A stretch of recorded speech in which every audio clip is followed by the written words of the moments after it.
Hey, David Fallour here again, and I'm picking up where I left off on clip one of the build on the AMT reissue of the 18-inch Enterprise.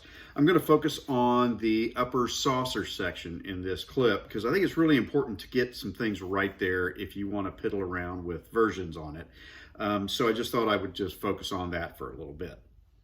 Okay, so here's the upper saucer section. You can see that I replaced the original bridge section right back up on top of that teardrop. But I do that just only because I want to illustrate the first thing I did was to cut that off. And what I used was this big old beast. And as I mentioned in the last clip, I just came across it and I just cut it off.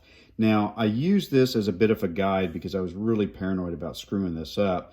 So as I came across, I left some marks that I didn't want on the top of the B and C deck, but it very plainly enabled me to cut this off very squarely and very nicely. I mean, you can just see how flat that came out.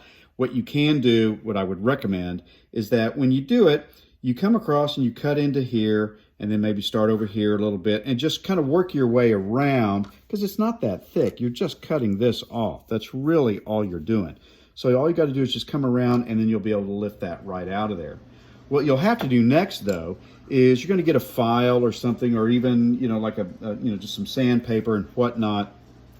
And you're going to want to go around in there and smooth that out, because if you're getting something from, for instance, like I said, this is from Shapeways, right? This is the original Pilot bridge dome. So it comes and it's got a little ridge right there, a lip actually, and that's going to nestle right in there. And when I say nestle, it's going to be a forced nestle, but when I apply the glue, it should just seat quite nicely.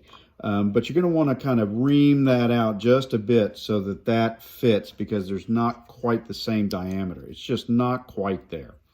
The other thing you're going to want to do is, at least the one that I bought, had sort of these rings, these ridged rings on the dome.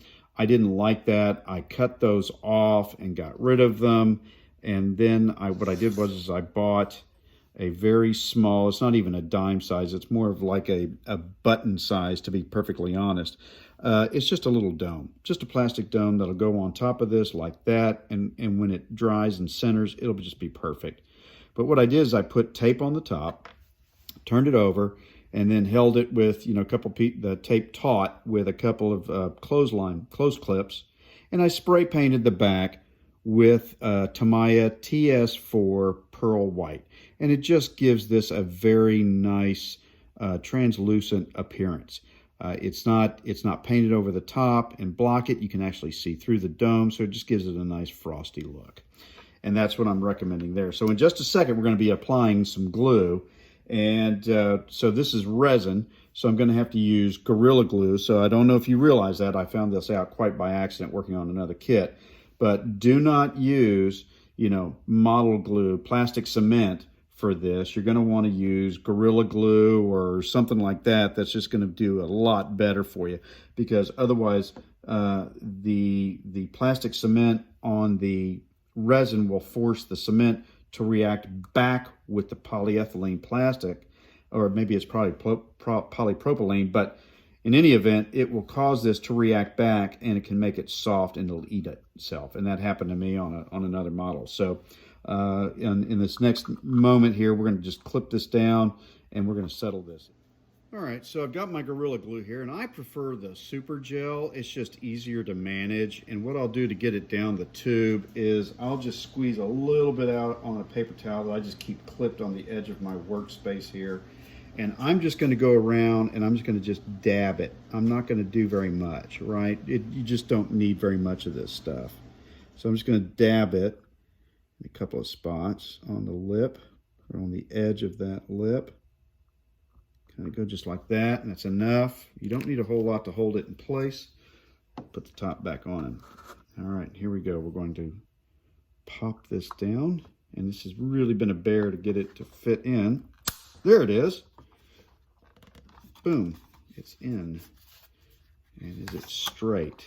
I want to make sure that that elevator, or that beacon, goes on there properly. Make sure it seats down in there just right. Looks like it's seated pretty well. What do you think? Is it in there? I'm going to go off screen here for just a minute because I'm going to push this. There we go. All right, so I think it's there. And the glue is not popping out, so that's good. So we're just going to let that seat for a little while. There's a lot of work to come on this thing. One of the things that I need to do is I need to tape this off, and I'm going to be painting that just a very light, easy gray. And then when this whole thing is done, I'm going to come back, I'm going to paint this a very a forest green, because that's one of the calls for. So we'll be doing that. So all right, so this is done. We're gonna let that dry, and then we're gonna start on the bottom.